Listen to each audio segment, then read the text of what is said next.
Yay. I like your style, young man. Thank you very much. Good evening, everyone, and welcome to the 56th edition of Data Bytes, hosted by Public Digital. I'm Gavin Freegard, and it's wonderful to see so many of you online, but also here in Liverpool for our first ever Data Bytes outside London. Yay! That was worth travelling 178 miles for. Thank you very much. Now, as you can imagine, it's a bit of an operation to move Data Bytes out of London, but I have to say I'm feeling quite calm about it. Indeed, according to the AI transcription from last month's video, I'm a lot more chill tonight than I was last time out. Let's start in the usual way. Hands up if you've been to Data Bytes before. Welcome back. Hands up if this is your first Data Bytes. Welcome. I hope you enjoy it. We're delighted to be bringing Data Bytes on the road. Why Liverpool?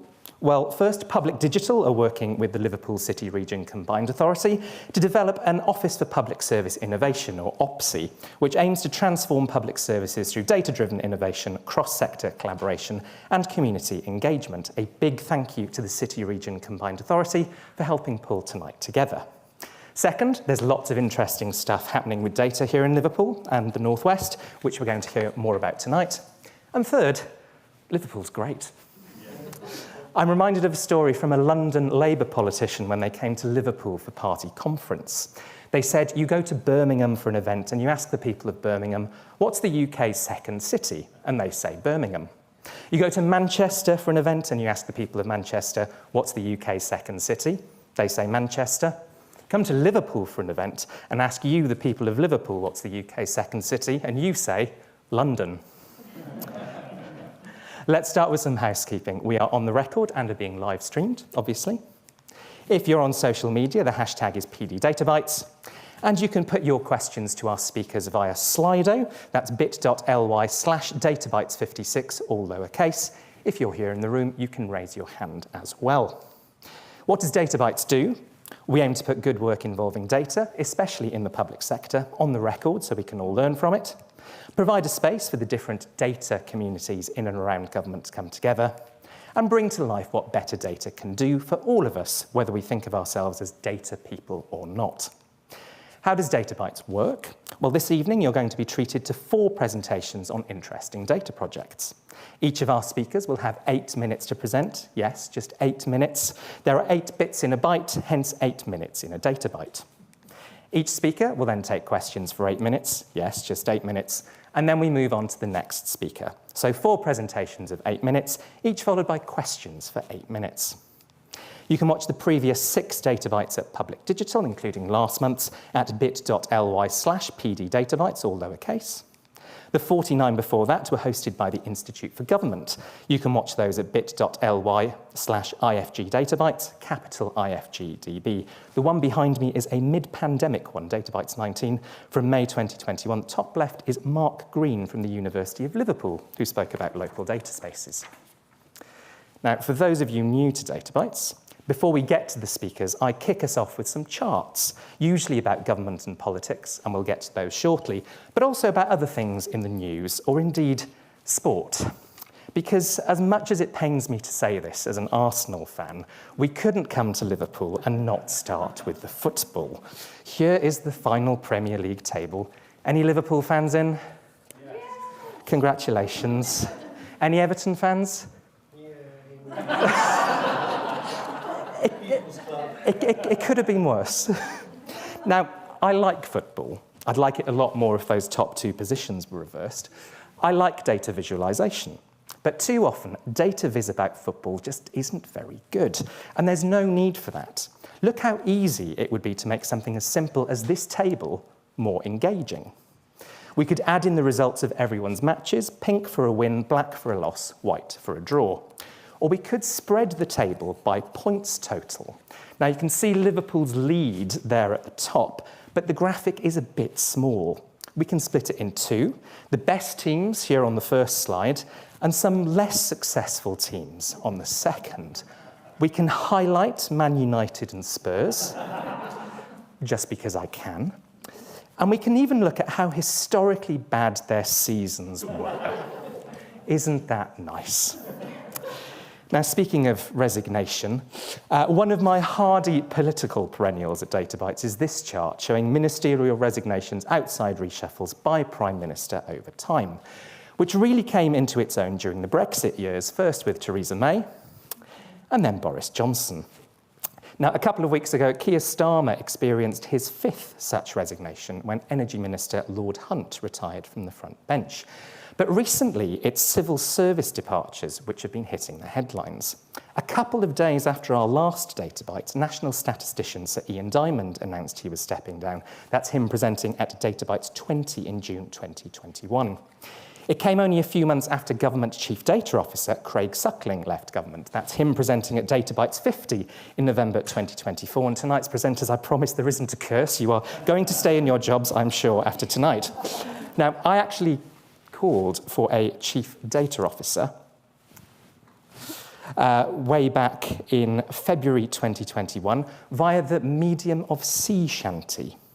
It was the middle of the pandemic. It was a difficult time. And we'd not actually had one since 2015. And in fact, the previous one before that was PD's very own Mike Bracken. Now, Suckling's departure followed Sarah Munby, the most senior civil servant at the Department for Science, Innovation and Technology, announcing she was leaving government. She's part of a wider reshuffle of permanent secretaries with the new government. Now, this chart shows how many perm secs left their roles within 12 months of a new Prime Minister taking over. I say 12 months. There is one exception. Now, you can see there's been a lot of turnover since the 2024 election. If we included Sir Ian Diamond, who was PermSec rank, it would actually tie with a coalition in terms of PermSec turnover. Now, that means there are a lot of government data-related roles to be filled over the coming months, as well as National Statistician, DCIT PermSec and Chief Data Officer. There's also a Government Chief Digital Officer appointment to come and a new Chief AI Officer role to fill. Now, I don't expect that Chief AI Officer role will be filled by anyone from Builder.ai, which has been in the news this week. It turned out the previously fated British startup's innovative AI was actually workers in India. I wonder, though, if it could be the great authority on AI who was speaking at South by Southwest in London this week. They said we shouldn't worry about any of the possible downsides of AI. We should have AI nurses and AI doctors and put all of our NHS data out there to be used by AI. Anyone know who that great expert is? Tony Blair. Yes. Former Prime Minister Tony Blair, saying exactly what an AI might want us to think, which made me very suspicious. And I note, you can't spell Blair without AI. But perhaps we needn't worry. Politico quoted him at the same event saying, "I'm not an expert on AI," though that hasn't stopped him so far. Now, speaking of experts, let's turn finally to tonight's speakers.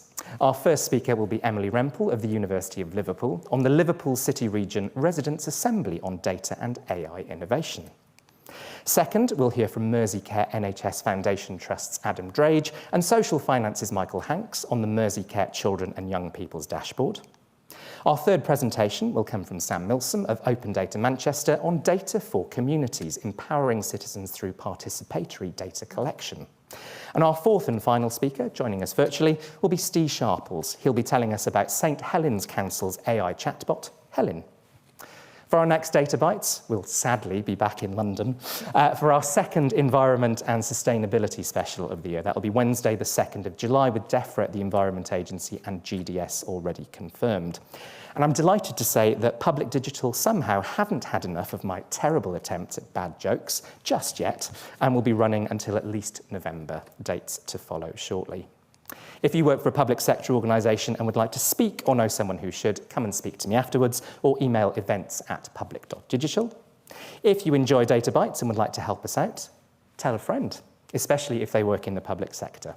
Or share something you hear tonight on social media. There'll also be video, audio and slides available for you to share in the next few days.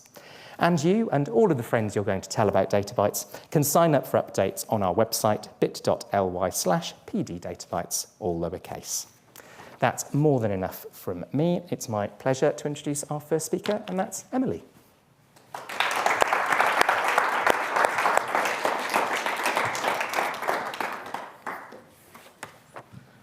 Okay, ready to go. Thank you for having me, Gavin and Public Digital. I'm here to speak about the Liverpool City Region Residents' Assembly on Data and AI Innovation. That's the last time I'm going to say that in full because it's a very long title. I come from a project, a data stewardship project in the city region called the Civic Data Cooperative. We are funded by the Liverpool City Region Combined Authority and hosted at the University of Liverpool to use data to help solve big problems in the city region.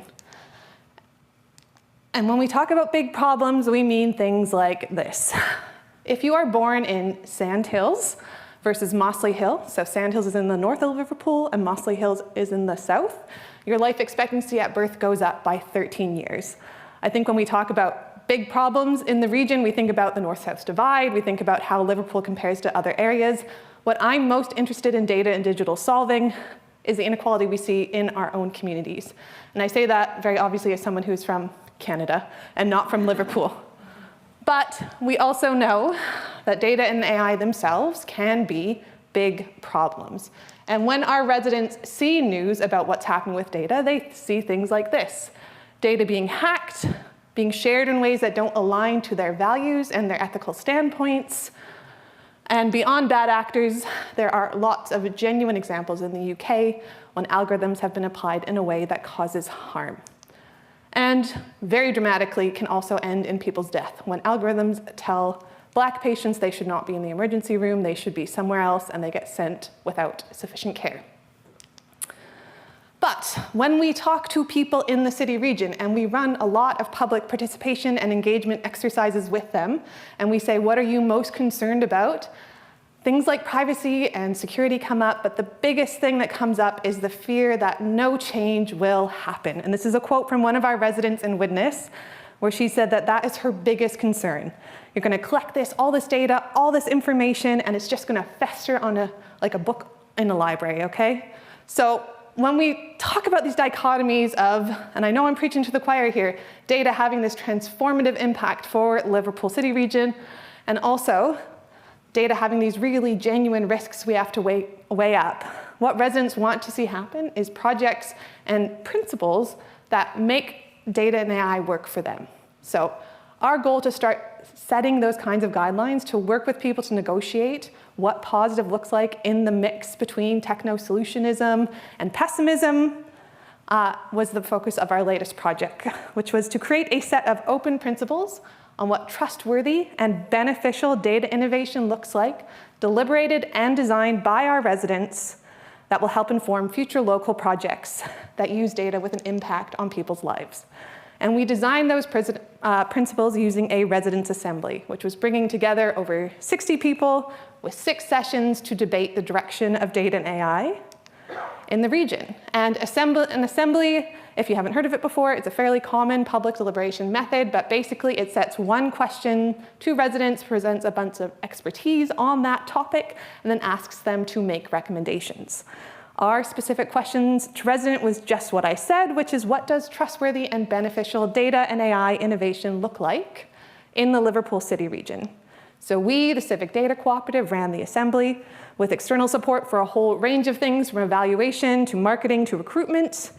The 3 core convening partners are the City Region Combined Authority, who funded this work through our grant, the NHS Cheshire and Merseyside Data into Action Programme, and the Civic Health Innovation Lab at the University of Liverpool, and who took part very briefly. So this is my favorite bit of data from our assembly because it shows that people actually wanted to stay on and debate with us. Normally when you see recruitment numbers like this, you see a whole lot of people, a massive drop to like half, and then it keeps going. I'm very proud to say we retained 59 people attending all sessions except for our optional debrief at the end. And these 59 people were very specifically representative of the demographics of the region. So they were all 6 local authorities, a range of ages, a range of economic backgrounds and jobs and experiences. And they came together in one big group to do this specifically. One half of the session was about learning and understanding data and AI. We did not expect our residents to come being experts on any of these topics. So a lot of our sessions were focused on learning. The other half was completely focused on deliberation. And that was specifically this, a lot of figures. I had fun with word art. We asked our residents first to think really big. What are your hopes and fears about data and AI and your community? Let's then narrow that down and make some real concrete recommendations. Let's combine everyone's recommendations into one specific set of similar principles. And then we did a big ranked choice vote. So we asked them to rank the most important principles to be included in a charter for the region. And then lots of very tiring and stressful feedback sessions with everyone. Here are some photos of our lovely residents who took part in our exercises. Here debating with all of our staff members in the room. And I'm not going to tell you the full details of what was in the charter. I'll give you a flavor because it is still in draft. We will be launching the charter in 1 month. But I want to outline that we have 11 final principles that outline the voices of 59 Liverpool City Region residents on how data and AI can work for their community. And I think something we've heard a lot about from stakeholder feedback is that, oh, some of these feel like something we do already. But I think the core message for us is that residents don't know those things are happening. So you can say you're being transparent, you can say you're communicating well, but if they don't perceive that, you're not meeting that requirement, for lack of a better word, in the charter. So the principles like this, and any region who develops something like this, they don't supersede legal responsibilities. They're not a legal requirement. What they are is a request that human integrity and dignity are the core values for data and AI in the region. So without further ado, here is a flavor of the principles that the residents voted on, ranked in order of their preference. The first one is the most obvious one you would expect in any charter like this, which is please use data and AI for good. And our residents have given us some very meaty and lovely feedback for us to share on what that specifically means to them. But I just wanted to highlight one principle to end on, which was balanced innovation. And I think this recognizes how much time our residents spent debating these things. Because we had residents who said, I don't want AI to cause any job losses. And we had some residents say, that's not realistic. So what we came to was this idea that data and AI should drive innovation in the Liverpool City region. It should promote community-led data projects. But every effort should be made to counteract negative impacts specifically on the environment and the well-being of future generations. Where data and AI result in job losses, there should be mitigation and offset by upskilling. And the biggest thing we heard from our residents is that they do not want to see guidelines lead to risk aversion and lead to change not happening. So bureaucracy should not prevent positive impacts from data and AI. If you would like to hear more about our suite of work and what we're doing, please get in touch. We are running a community data hackathon where we're chatting about these principles in more detail in a few weeks, so please reach out if you're interested in taking part. Thank you, Emily.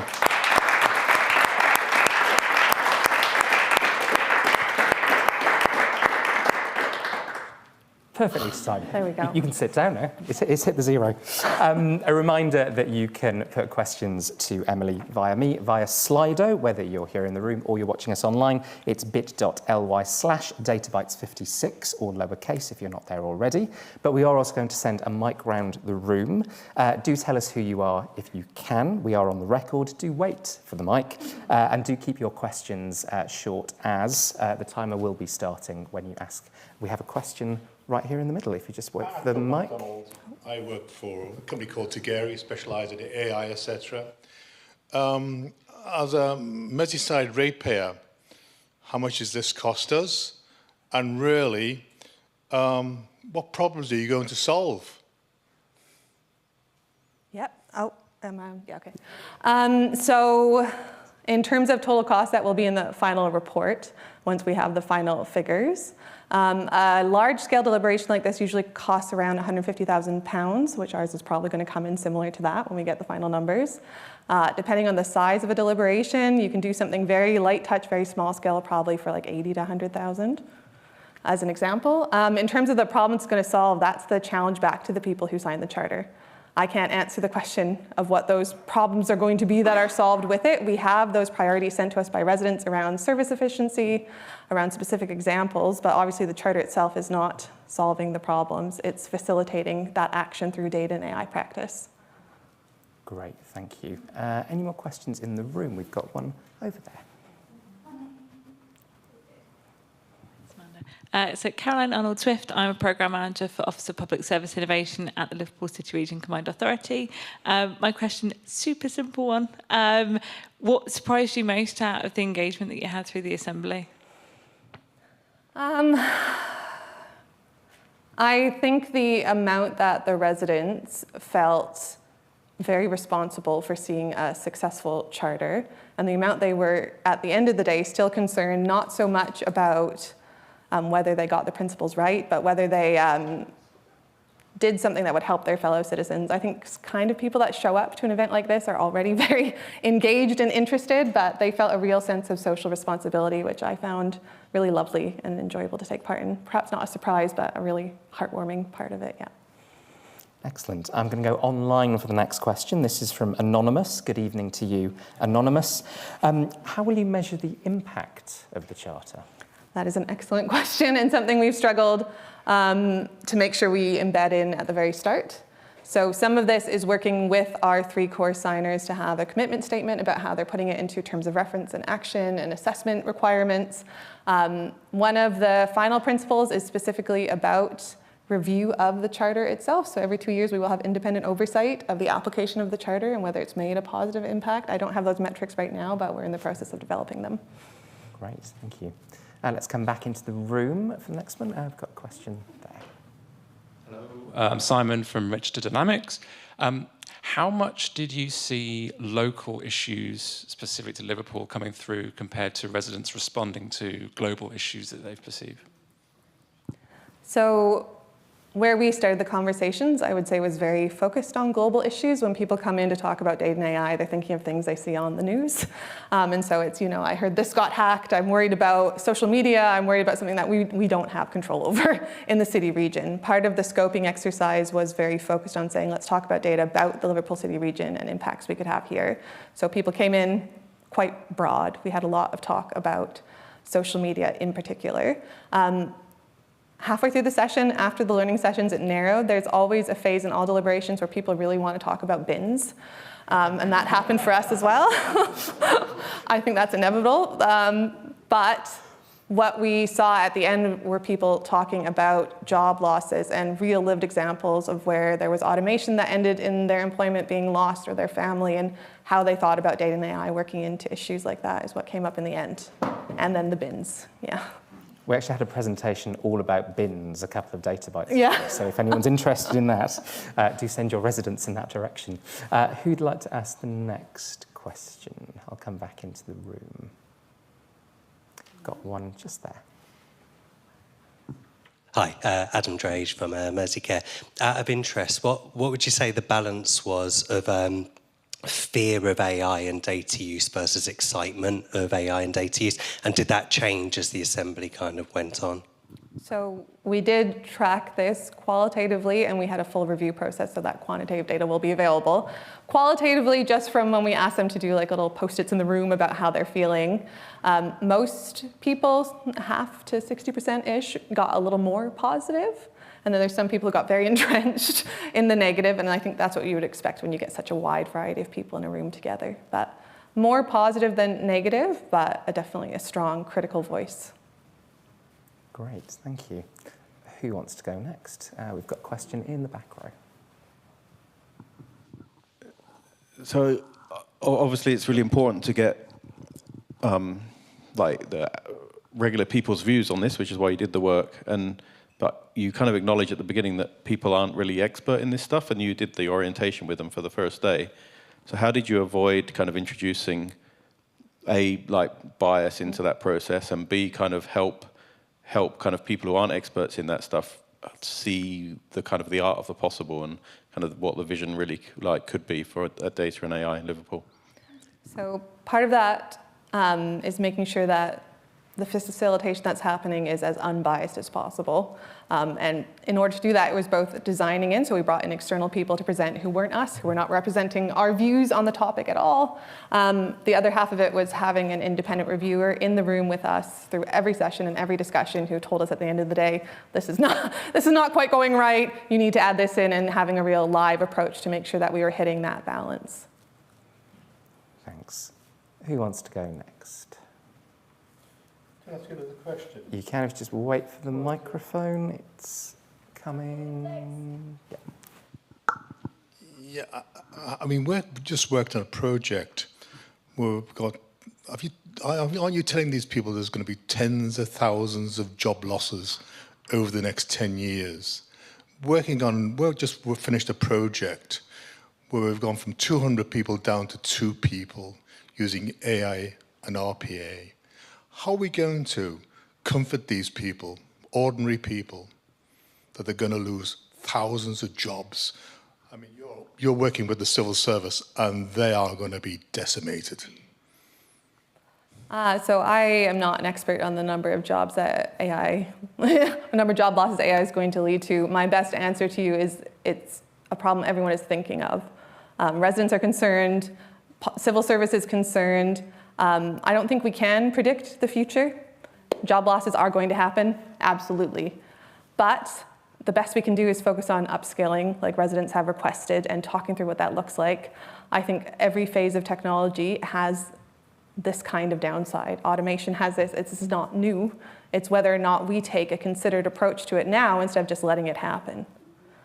I don't think there's any reason why we have to decimate society with AI. If we let it happen, sure, let's have no jobs left. But I don't think if we take an appropriate response and we think of doing embedded community work for the benefit of our communities, that should happen. Thanks. I'm going to squeeze in a very quick final question. Lots of public servants are becoming more and more interested in doing public engagement and seeing the importance of it, but don't know where to start. What would your piece of advice to them be if they wanted to do that? I think every person should be an active social citizen. When people say public engagement, they imagine it's this imaginary other who's so different from themselves. So I'd say the first step, very hippie-like, think inward about your own views and your own friends and family, and then figure out where your own biases are and the voices you don't hear in your day-to-day work. And then reach out to one of the amazing organizations who are embedded in doing this work. Connected by Data is a great example of this. The Data Justice Lab are a great example of a civic data cooperative is obviously Liverpool specific, but there's examples across the UK, the Ada Lovelace Institute, who are thinking about these things and have written guides and reports and things of how to start at, stage 1 and do effective public engagement. Fantastic. Well, Emily, thank you very much indeed.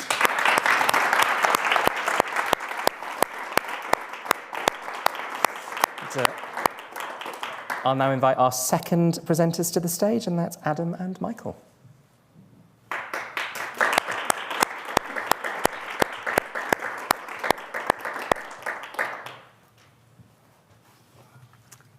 When does our time start? Whenever you start. Cool, let's pass the time.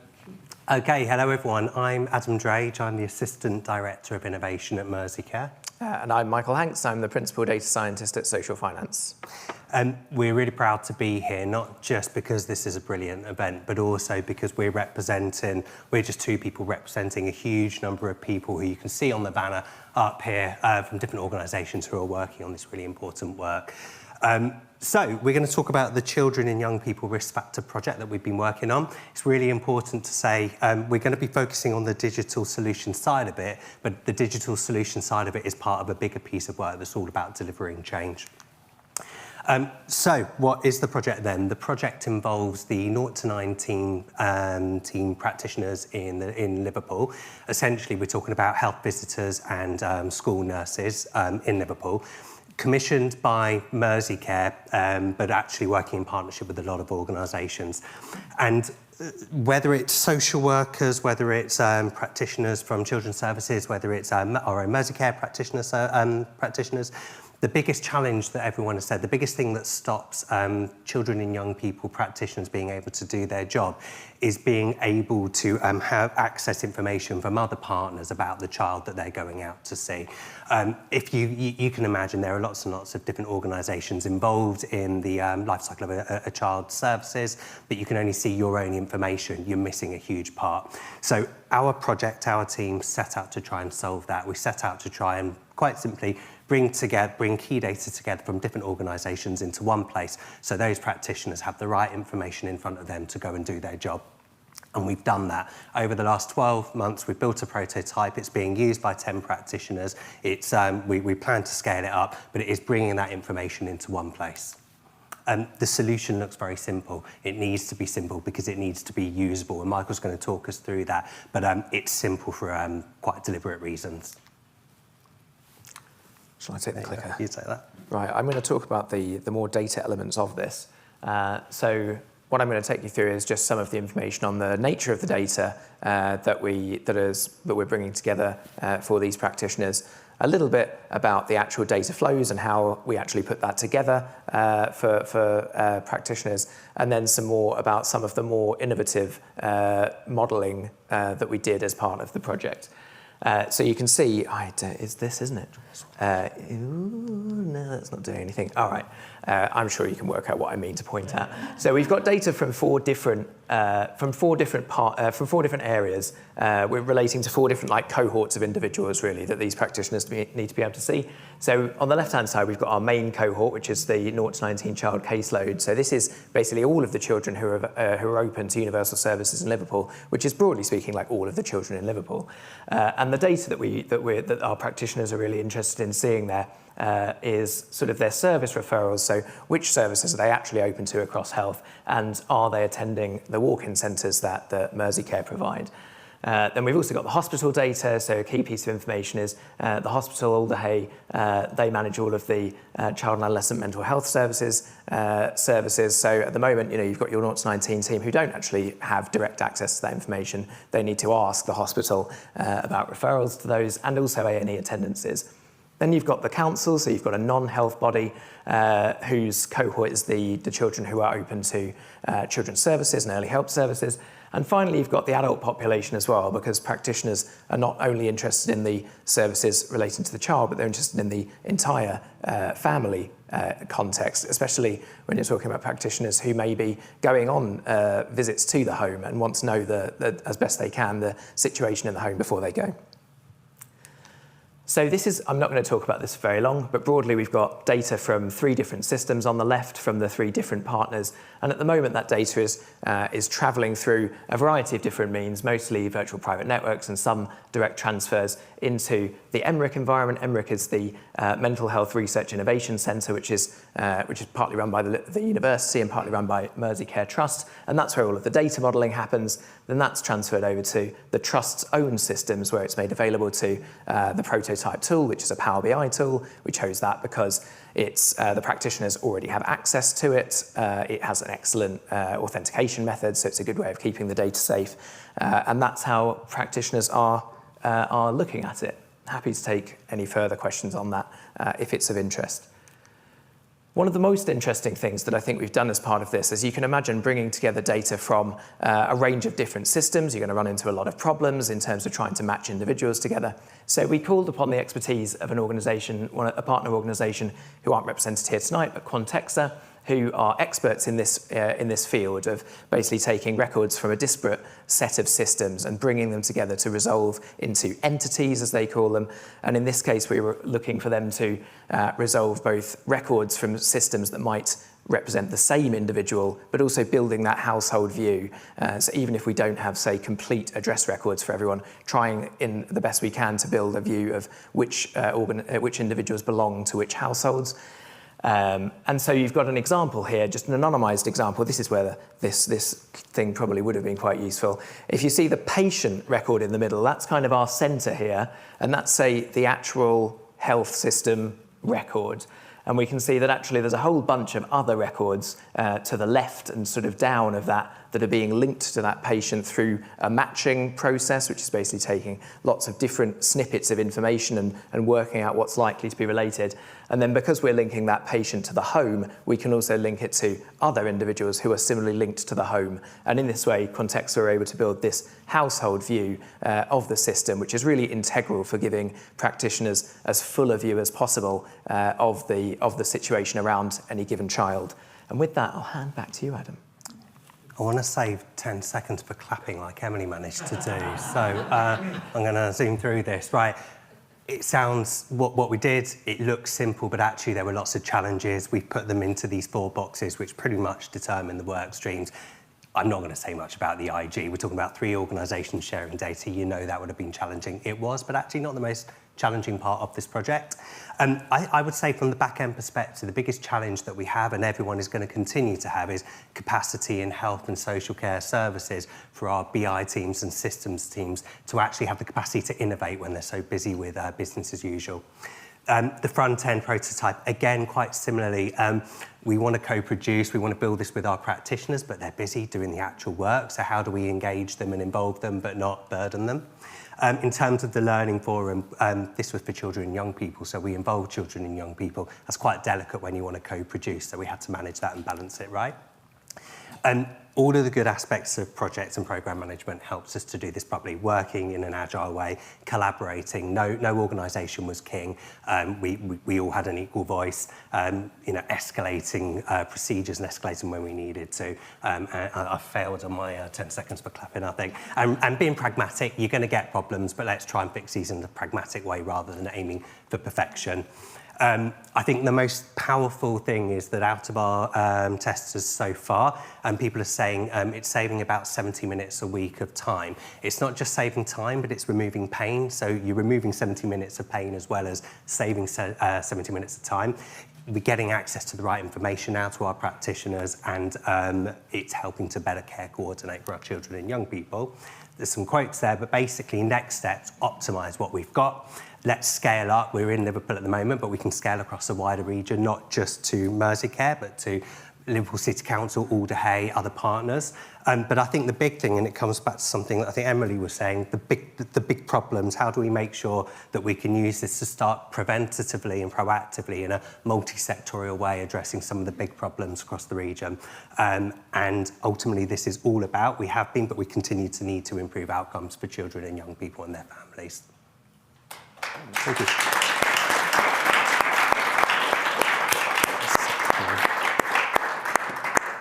I think that was about 10 seconds.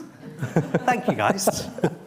A reminder that you can put questions via Slido, which is bit.ly/databytes56, all lowercase. And in fact, I'm going to start with a question from Slido. This is again from Anonymous. Not sure if it's the same one, a different one, who knows. How was data security and privacy compliance ensured? What legal basis was used to do this, especially family versus patient data, if one was needed? Yeah, complex question. I'm not going to answer all of it thoroughly. But what I will say is the key behind this was that we were only going to share information that we should already be sharing. So if you're let's say you're a nurse and your normal kind of scenario would be you need to pick up the phone, you need to speak to social services, and you might spend 40 minutes longer, days actually, you might email, you're waiting for a response. We're getting the same response that they would have had, but we're removing the time that it takes. So it's sharing particularly safeguarding information that you should already be sharing, and that removes quite a lot of the challenges. That really underpinned the IG, which Michael actually led the group on this, so might add to this, but we, all organisations were working together to make sure we've got the same wording and the same templates in our DCAs and DPIAs, etc. But again, it comes down to being pragmatic. What we said was the overall ambition might mean that we never get off the ground running. So let's take it easy. Let's start with only sharing what we need to share and get the DPIA and DSA set up to cover us, and then we can review it in 6 months' time if we need to and adapt it. Yeah, I think the only thing I'd add on the IG is really what Adam was alluding to at the end, which is we did specify very clearly what it was that we wanted to share. We didn't share any more than that, and all of the data modelling steps basically reduce anything that's available to the practitioners down to exactly what was specified.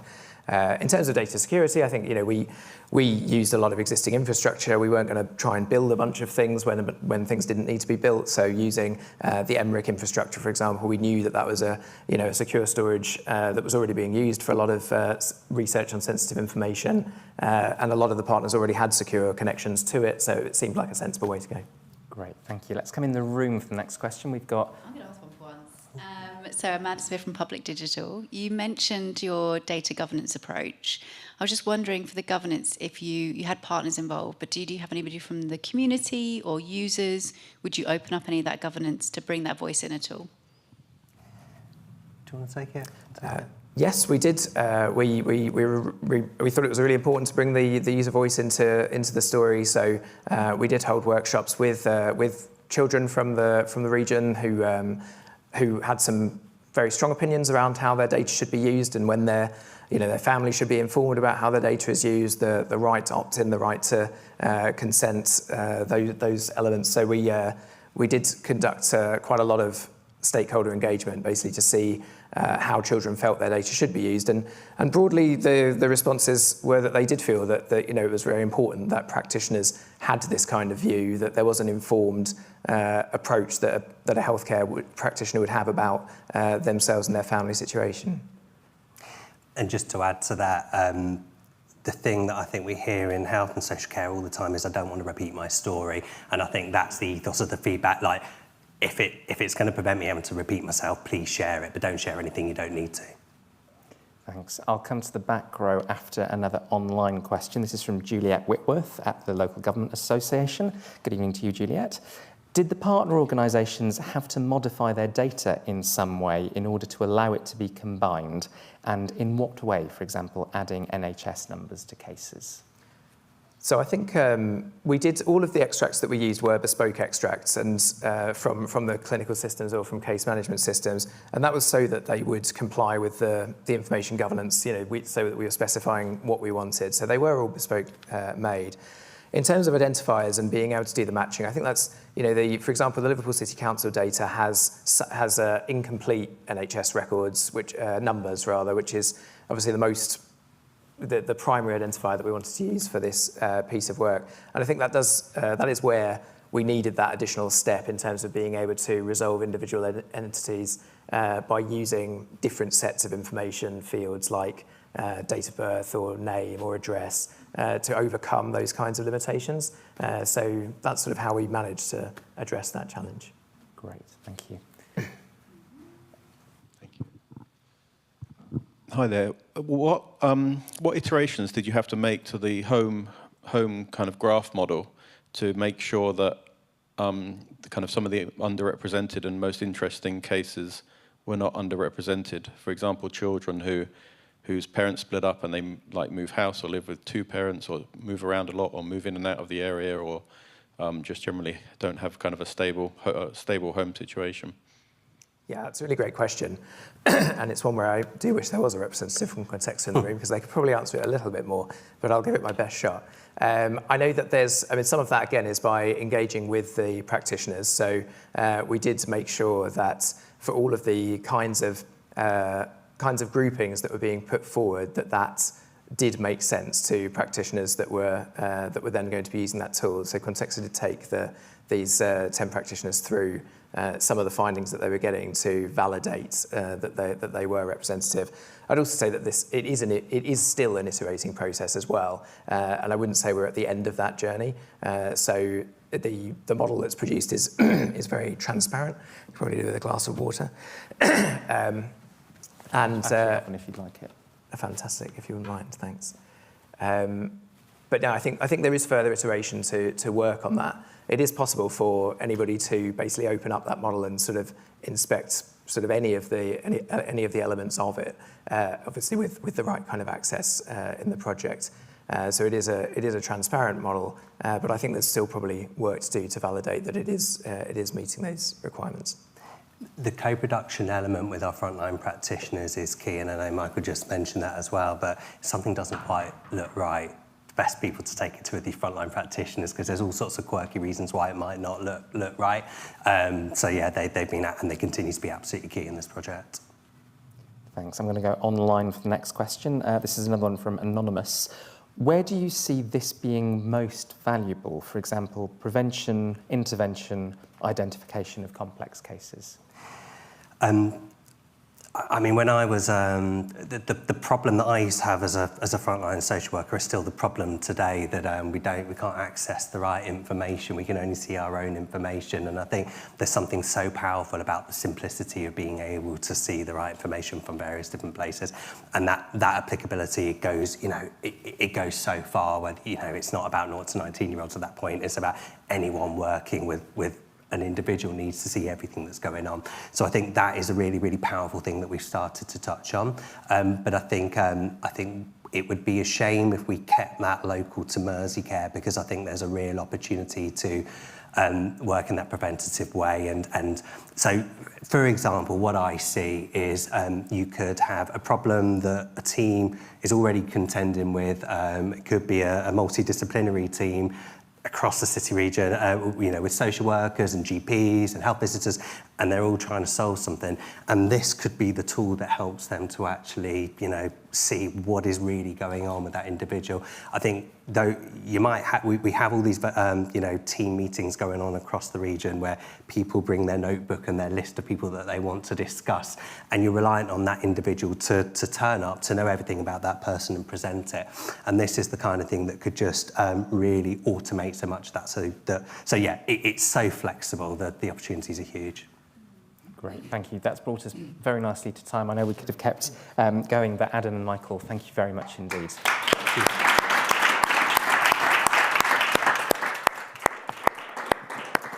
And our next speaker this evening is Sam. We can do the applause on as well.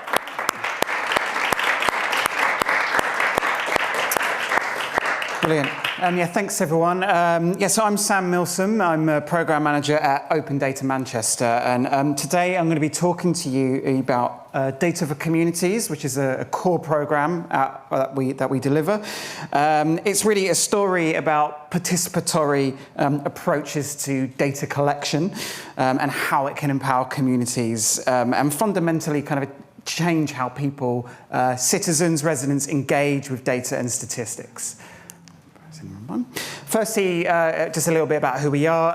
Open Data Manchester, we're a not-for-profit, but we do, among lots of things, a lot of the work I do is helping people, communities, find and access data about them and where they live.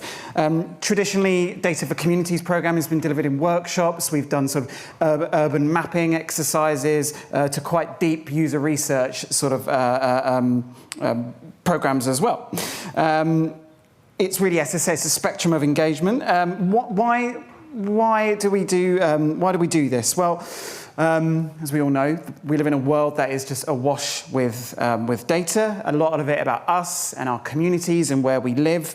And this data is used for everything, really. It informs policy, it informs service delivery, all kinds of things in our day-to-day lives. But much of this data is really inaccessible to residents, to citizens. It's hard to find, and when they've got it, they don't always know what to do with it. This can kind of create a democratic deficit where crucial decisions are being made about where we live, but most citizens can't understand this data, let alone challenge it. Okay. So how do we aim to bridge this gap with Data for Communities? Well, our core aspect is about direct engagement. Data is often perceived as something clinical, abstract, often divorced from human experience, just numbers on a spreadsheet. But what we find is something quite remarkable can happen when we actually get residents to explore data, to play with it, to even collect it themselves. Numbers start to transform into meaningful insights, connecting to their own lived experience. That even like the physical act of collecting data, of say, standing on a roadside counting traffic, can actually create a real tangible connection. People develop ownership of personally gathered data. It becomes a more direct reflection of their own lived experience.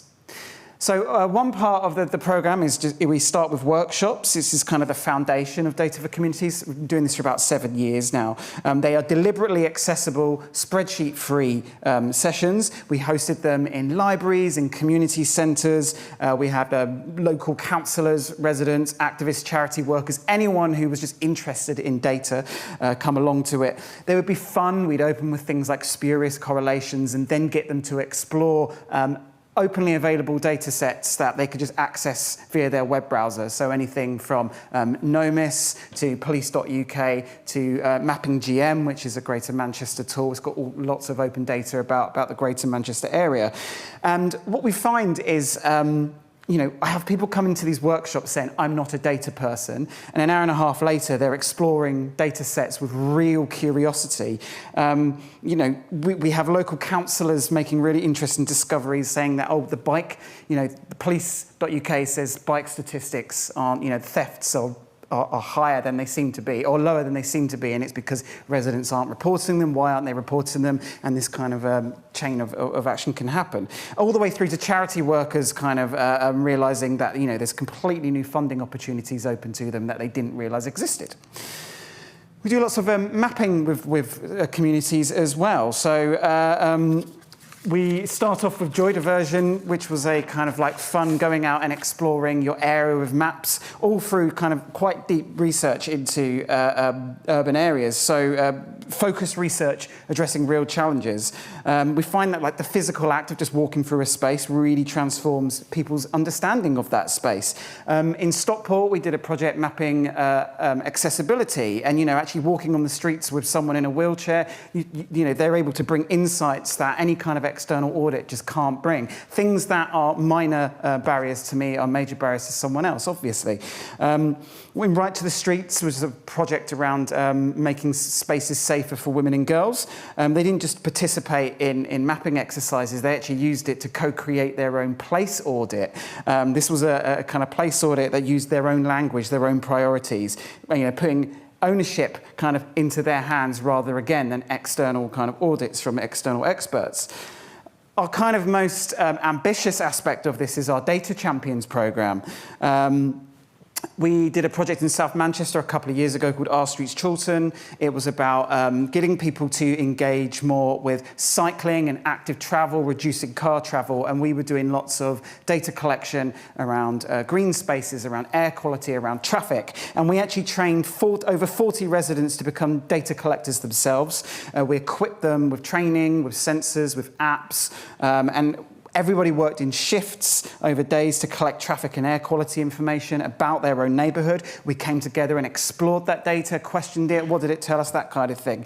And it's, it completely kind of transformed people's relationship to this kind of data as being something they could do for themselves rather than something being done to them. It's going to be wrong because I'm aware of time. Bear with me. I've confused myself.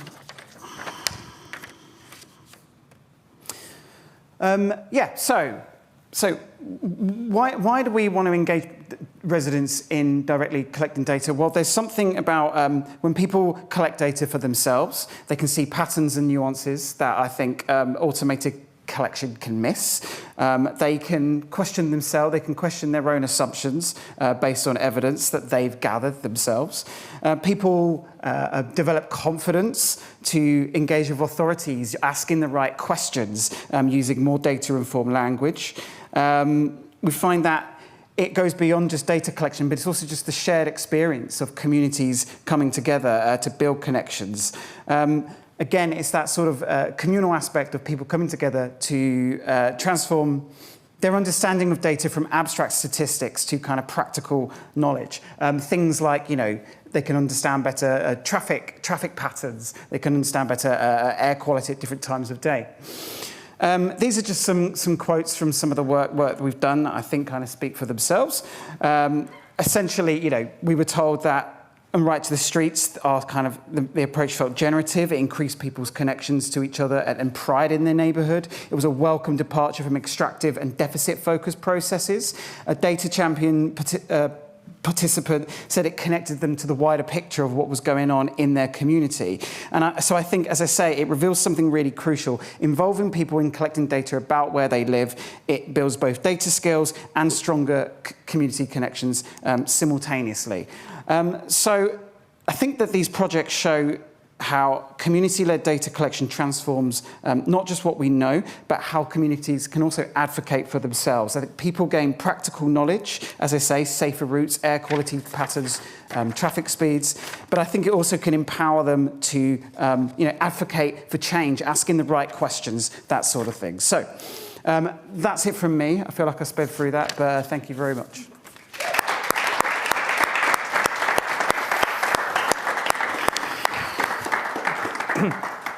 Thank you very much, Sam. Again, a reminder, Slido, as well as hands up, bit.ly/databytes56, all lowercase. Thank you for all the questions we didn't quite get to for the last pair of speakers. We will send those on to the speakers as well. So all of your Slido questions are very much appreciated. But let's start back in the room for the first question to Sam. Who wants to go first? I'm happy to hold a silence until somebody puts their hand up. We've got one over there. Just wait for the mic. So Paul Shepley, University of Liverpool. Where you've got those bigger data projects, so like your Chorlton one, which is really nice and interesting, how much of that is like community driven from we've got this idea to go count traffic, or how much of it is you sort of guiding them into a direction? Yeah, that's a good question. So the project itself was actually community-led. There was a sort of coalition of, there was a local councillor involved who's very active, and the area in South Manchester, the 2 wards, they are very kind of active in these areas. There was a National Lottery Fund that came up. Our CEO also works in the area, so there are those kind of things there. But the whole process is sort of rooted in co-design and co-creation. So there were certain things that we went into it knowing that we wanted to do. There were certain things, that kind of funders want from you. So we knew we needed to create, have quantitative data. So we knew that we potentially wanted to do things like traffic counts. We had access to kind of air quality sensors. So we knew that there were things like that. But the community were very much involved in where we should do these things, how they wanted to do it. So we were able to provide resources for, say, traffic counting. We knew that we wanted to make it useful so that we could talk to the Manchester neighbourhood officers with this data. So we made sure that it matched the Department of Transport's sort of standards. But within that, they told us they were actually more interested in more deeper data. The residents wanted to know things like wheelchair users on the streets, e-scooters on the streets, things that aren't actually sort of generally tend to be captured. So we were able to kind of include that data as well. Locations as well, they very much told us where they wanted. Sometimes people did come to us. 1 or 2 times we did it outside school streets because there was a kind of growing school streets movement, so it sort of made sense to do it there. In some instances, we had residents come to us and ask for them on their street. A good example was we had one street they came to us because they were saying they had real issues with the busyness of the street. When we did a traffic count there, the data actually showed that it was quite comparable to similar streets. But what was quite interesting about that was having them on the roadside.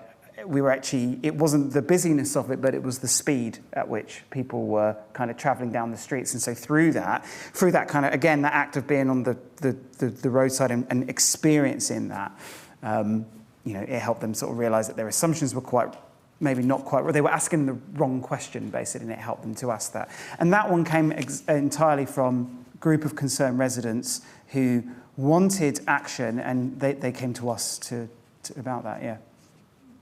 Thank you. Who wants to go next? Otherwise, I have a question, and you never want me to have to ask a question. Who else is doing this? And who are you learning from, and who are you talking to when you're thinking about how to approach these sorts of projects? Again, good question.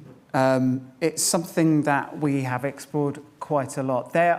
We haven't found many organisations in the Greater Manchester area in the Northwest, and maybe not really the UK that are doing this sort of stuff doing this sort of stuff, really. There are global sort of community groups. There are groups like the Open Data Camp people. There are organisations that are interested in this area, but they seem to be disparate. I don't think there is a sort of place-based kind of data-based community data organisation doing this kind of thing that I'm aware of. There are certainly people interested in this, but I think an organisation dedicated to it, I haven't come across it in the Northwest at the moment. Cool, thank you. I'm happy to be wrong. Could be that there's no money in it. Well, it's what you're doing, social service. Yeah, that potentially. Next question in the room. I've got one at the back there. Hello, Simon again. It feels like some of the work you're doing is taking the kind of inaccessible numbers-filled spreadsheets and putting them back into context and kind of telling more of a story with them. The open data movement has been, let's claim, reasonably successful at getting people to publish data, but maybe not so much in getting them to recontextualize what that data means. Do you think there's a role for organizations that publish data to kind of publish alongside it more narrative, more insight, more storytelling? I think it certainly helps. I think that you're right, and I think the observation about the open data movement, and I think that, you know, when open data started, as it were, I'm not going to say in 2010 and all of that, but you know, that was the idea, is that this information, this data would be released, and we would all kind of use this to hold people to account, to learn more, all kinds of things, and whether that's happened or not, you know, I don't know, but. I think that there are lots of organisations out there doing really interesting things with data, lots of community organisations, lots of just individuals doing really cool, exciting things with this data. I do think more can be done. I think we kind of end up in a situation where you get told, people are just being told to publish data. They have to publish it, and it becomes just another thing that they have to do. It's another thing on their list. They have to update this, and I think it's kind of potentially just comes a bit lost. It becomes very noisy, you know. So that's part of what we like to try to do, is to help people to find the stuff that's worthwhile to them, useful to them. Yeah. Thanks. Next question.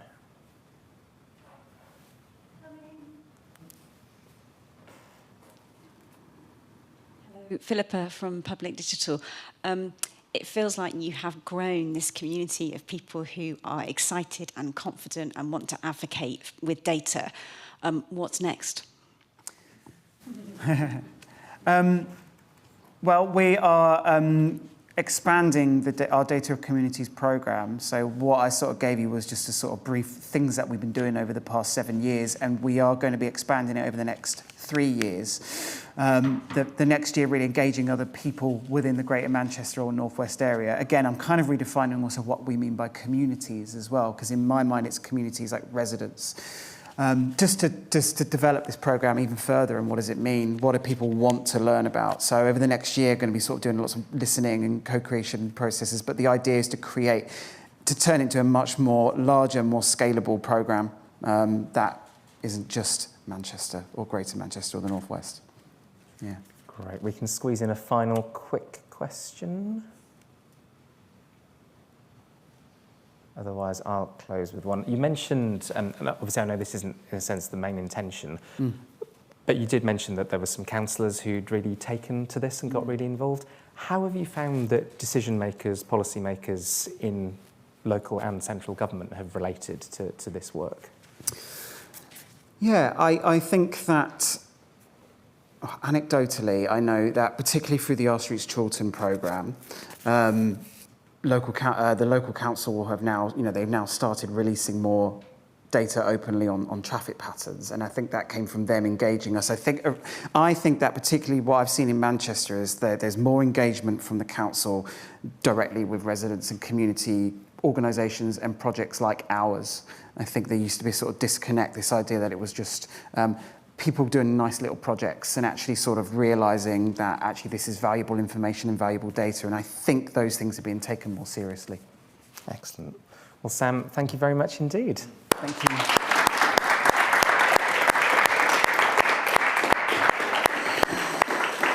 I'm actually going to stretch my legs slightly weirdly and take this seat over here. I don't know if this is moving closer to St Helens or further away, but we are now going to go virtually to St Helens. So this is to Steve. So good evening, St Helens. This is Liverpool calling. Hello. Good evening, all. Can you hear me? We can indeed. Over to you, Steve.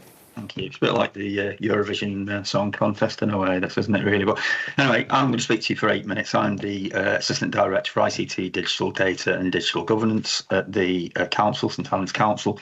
I'm going to talk about the bot, the data and the governance around it that we've been developing in the past sort of 10, 12 months. First slide. If I can get it to come up. Yeah. So what we've done is we've created a new digital one front door for the council. This is in addition to the other things that we have in place at present. So whether that be, you want to contact us in person, over the phone, or online via the website, you can now also get hold of us through the bot that we've called Helen. It's called Helen because we're St Helens Council. We've created this in-house, so the costs for us to do this have been really very low, apart from the cost of our own staff time to do it, and a couple of licenses that we've had to buy to use the Copilot Studio software. We've done it all ourselves. Basically what it does is it'll access all of our services that sit on our website that we've done some data enhancement to, any subsites that we have, and then any specialist data feeds that we want to give Helen to be able to see. Any query is handled through the same place. So in other words, there are no separate portals with AI that you come into for social care or children's services, or when my bin is going to be emptied. You come in through the exact same front door, which is Helen. And we built so that she can handle simple and complex requests securely. And we've built some really quite complex functions at service level. So for things like revenues and benefits, if you want to talk to the bot, you can answer questions on that to really quite deep layer. We've also introduced robotic process automation in the background so that the data that we take through the bot can be moved around the organisation a lot more quickly than it could be if someone was giving us this information over the phone to our contact centre or contact cares. And we have some really, good examples of that we have in place that allow us to use that to really good effect. For example, reporting a fall now that would take anything between 20 and 40 minutes if you were waiting in a queue on the phone can now be done within 6 minutes using RPA. She's available 24 hours a day, 7 days a week, 365 days a year via the website, via smartphone. And she can also connect to back-end data sources to feed up information. If we know who you are, we can tell you some information about what's going on and enable contact tracking so that you can see where your particular queries up to date. There's a model there that you can see on the screen, which actually just sort of says what I've just said, really. That's the digital one front door. It passes into AI models or can use our telephony piece. And if AI can't answer a question, it's really quite honest, we've found. In that case, we will pass it through to the back-end contact centre or contact cares. This model also shows how we secure the data from line of business systems, and I'm going to go into that in a moment on the data slides, so that, again, if we know you and we're authenticated with you, we can do a lot more through the bot with you. This is an example of what we did first, because when people say they're doing AI, what I always say to them is, well, before you start doing AI, do the data, know what the data is, where it's coming from, how you're moderating it, and how you're going to use it. So this is what we've called our Smart Cloud Data Hub, and these are data wheels. In this particular case, it's an example of people's services and the types of things that you might see there. So things like, feeders coming from self-assessment, from falls management, incontinence management, and so on. This has become the central go-to repository for our BI teams and everyone else that wants to use information to report. So there are very few spreadsheets now knocking around in the council where people are connecting those things like Power BI. They go straight to the cloud and they use this data from there. We built this in Microsoft Azure Fabric, and when we build it as a governance perspective, we have zero trust allocated to those data sets from the moment that they're put up into the cloud until we are told who should actually be able to have access to them. We can amend these at will whenever we want to with requests from service users, and we simply extract the data, we transform it, we ingest it to the cloud, and then we synchronize it back to the back-end system on a periodic basis to give either real-time or near real-time data, which is a real benefit to people using it. And this is just one of the 3 data wheels that we have in existence within the council. There's one for people services, which is this. We've got one for corporate services and one that we use within place services. And what we do is if we condense that, if you think about this data wheel that I showed you on the previous slide, if we put that into the centre of the model that you're seeing here now, what we've also used this for is the ability to connect data from IoT sensors that could be anywhere around the town, so pollution, climate monitoring and so on. They could be used from people who are living in council social care, where we are monitoring things like the number of times the toilet's being flushed against the amount of liquid that someone is consuming. And what that does is gives us some basic intelligence that actually if that toilet is being flushed through the night, a lot more than it was previously being flushed, there might be a UTI beginning with that individual. So by knowing that, we can act sooner and work towards our sort of early intervention and prevention programme that says if we find it quick enough, we can treat them, they don't go into the hospital, which keeps pressure off the health side of things, but equally they don't come back out into one of our reablement centres, which actually benefits us too as a council. None of the tech devices transmit any personal information. All we will transmit is the device identifier, and that's the point of this model, so that the data that we get back is literally the sensor information itself with that identifier of the device, and we marry that up then with the system at the centre that knows what the device is, and all the personal information is kept behind a secure platform. The same model, which is important to stress with this, is what we use across the whole council now. So we've developed a model for all data management and modelling, which is this. Move on. In governance terms, AI and data, clearly that's a massive issue, and we've heard a lot about that as we've gone through the presentations tonight. Public-facing AI, from our perspective, will never ever get access to a back-end system. We just don't allow that. Smart Cloud Data Hub holds data from the back-end systems that we have moderated in the way that I described. So we've taken out them, we've put it up into the cloud and given secure access to those individuals that need it with zero trust, which is managed by our database administrators. The data that we actually use for AI, or for Helen in this case, is further moderated. So we don't even let it see the data that is coming out of that extract and made available to our BI teams. We look at that and we moderate it further to say, we're only going to let Helen see the information that she really needs to see. Every release of the platform that we've done with this has had a separate DPIA done against it, and that's done through a combination of our digital governance teams and information governance teams who work really closely together. And it's a really good combination to bring them together to look that everything is being done legally, ethically, and any other consideration that we might have with that. And we manage all of the change release deployment mechanisms through our own service management platform, which is part of IT service management standards, to which we subscribe. I see on the clock there I've only got 23 seconds. I thought I had a little bit longer than that, but I'll speed up to the last slide, which is just augmenting the previous slide, really, saying how have we governed this, what have we done about people using it. So we have a set of IT policies which we've further developed to include now how AI should and can be used. We've written procedures that sit within that same framework about the sensible use of AI, and we've also developed an e-learning suite on our own package platform, which you can see some examples of there that take people through how to think about AI, whether it's assistive use or whether it's going to be used in a package that you might be buying or something that we might be developing in-house for you. That's a quick whistle-stop tour of what I was going to say. And I think I might have had a bit longer, actually, but I didn't. So that's me.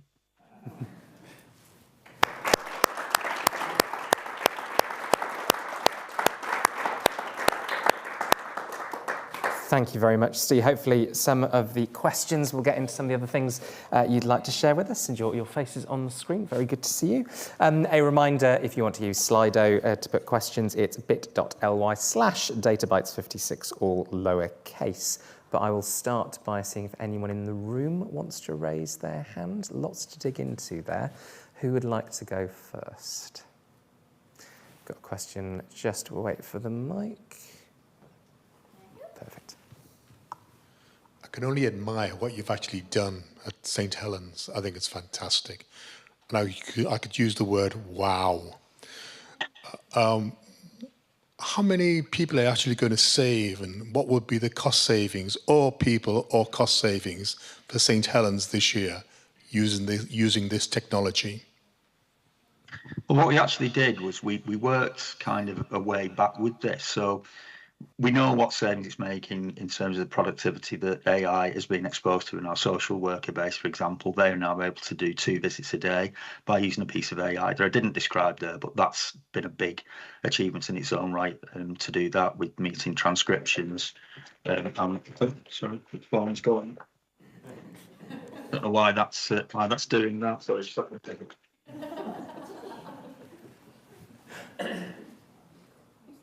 I wasn't expecting. So we've seen a saving from that, and actually as a result of deploying our technology-enabled care hub, what we actually managed to do was to fund everything that we've done with this and make an initial £100,000 saving that we could then take off the social care budget. And we predict by doing that, if we can roll out this particular piece of kit, which is a medication dispenser, that we can probably save somewhere up to £500,000 as a result of that. There is no doubt that what we've done here with AI will have further impact on making savings everywhere within the council, and it's certainly taking that stress away from staff who are now starting to use this kind of technology and letting them do more, have access to information that they would never have had in the past, and also giving them better insight if you come into the front door through, Helen, and you ask questions that you wouldn't have simply been able to get an answer to previously. Great, thank you. We've got a question on Slido, which follows on quite nicely from that, which is from Ruth Dixon. Good evening to you, Ruth. She says, looks amazing. Does the system depend on some key staff, or is it future-proofed to staff changes? So we future-proofed it. What we've done by developing this ourselves is we have managed to create an environment where about 3 of the developers were initially trained in it. I found really that they didn't really need to be trained in Copilot Studio. They just were able to use it. We've also now got a program to train the rest of the developers in, so that the way we operate within our development section is everybody has a primary system allocation and a secondary allocation, so that we will never lose the ability to continue this program of development. And in fact, we've gone beyond Copilot Studio now, and we're doing the same thing with OpenAI. And with bot frameworks, which we've now started to work with as well, because we know that we can do this ourselves. We're about to do a piece of work with the Liverpool City region, which is part of the skills innovation piece, and look to create an AI academy. And we're also going to have a data academy within that too, that talks specifically to data being used with AI, because we would like, the city region authorities and wider even to be able to do some of the stuff that we are doing. And then we could have a cohort of people who could develop these models together and hopefully feed some of that back to central government, who I think are looking at doing a similar thing with AI data modelling that we can pull down. But we've done some of this now already. We have a digital AI assistive catalogue where we can compare, case notes or conditions of individuals against devices, sensors and other things that we have in our technology-enabled care hub. And it will come back with a weighted response to that condition and say these things could actually help you down the line.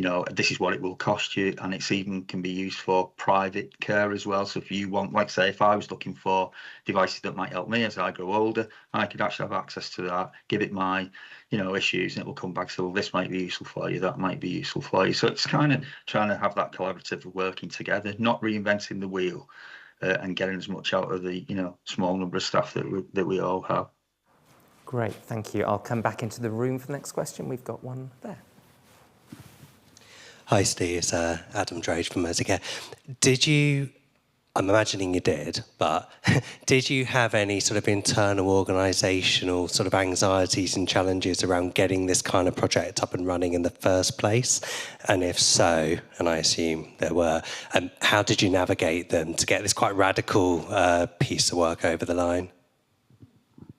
We did. I mean, it started probably in January of last year when I was asked to just give a view on what I thought AI could bring to the organisation. I was asked to write a report for our executive team, and gave the view in that I thought, we could do some of this ourselves. We do quite a bit of development at St Helens, so we're used to doing things with technology and using that with our developer base. And we kind of we're looking for, well, where would we start with this? And I am to do a presentation at our World of Glass, and our DAS sitting in the audience and said, can we speak after this? Could you give me, a view on what you think we might be able to use this for and how we might use it in our adult social care setting, which we did. And that started the ball rolling. And they've embraced it, because as soon as people get on that bus of AI, rather than just, sort of looking at it and thinking, well, all this might do is end up losing some of my staff their job, they actually understand then that this is a really beneficial tool, and particularly with social workers and our contact centre workers and others who are under tremendous pressure to deliver services. This is actually making it possible for them to do it with the staffing that they've got. There isn't a real threat to individuals who we need to do certain things, but this is a great augmentation of their skills and being able to do more for even if it doesn't end up to be less, you're certainly able to do more with the staff that you've got. And I think now that the organisation's seen it and we've released, assistive AI to individuals who can use it with their job, as they can assess things and use it to give them answers to things that they simply wouldn't have known where to start previously. It's massive, the appreciation for what this can be and where it can go, I think, has really brought the whole organisation together around it. Brilliant, thank you. Following on really nicely from that, we've got a question online from Anonymous, which is, what sort of feedback have you had from residents about use of AI to access services? So what we did with that, we we've soft launched the bot. So we wanted to see what was, what the feeling out there was about it. And we also took the view that because we have a digital champions group within the organisation, and a lot of people who are in that group are actually residents of the town, we thought we'd go to them first and see what they thought. If you put this up there, why would you use it? What would you do with it? And got a really positive response from that, where things are easier to find. I mean, it's driving almost the ambition that says to us, at some point soon or in the future, will we even have a website? Will we just have the bot as the front door to the council and you simply ask the question of it and it'll go away and find you the information that you want? But when we have introduced AI tech within our reablement centres, we've had some really positive feedback from people that are in there. We've got elderly people coming out of hospital and going through and being able to see how AI can help them in their sort of journey through reablement and going home. Some of the stuff they would never have seen before we put that particular tech hub in place, but actually the way the AI will interact with the tech has been a bit of a revelation, I think, for them. So what we've seen so far has been really positive. Well, Steve, you could not have timed that answer better. It's been great to hear from you. Thank you so much for joining us this evening. Thank you. No problem. Now, for those of you in the room, I'm the only thing between you and the drinks. No judgment online if you've already started. So I will keep the parish notices short. You will be able to watch all of this back on YouTube or Slido. You probably know by now it's bit.ly/databytes56, all lowercase.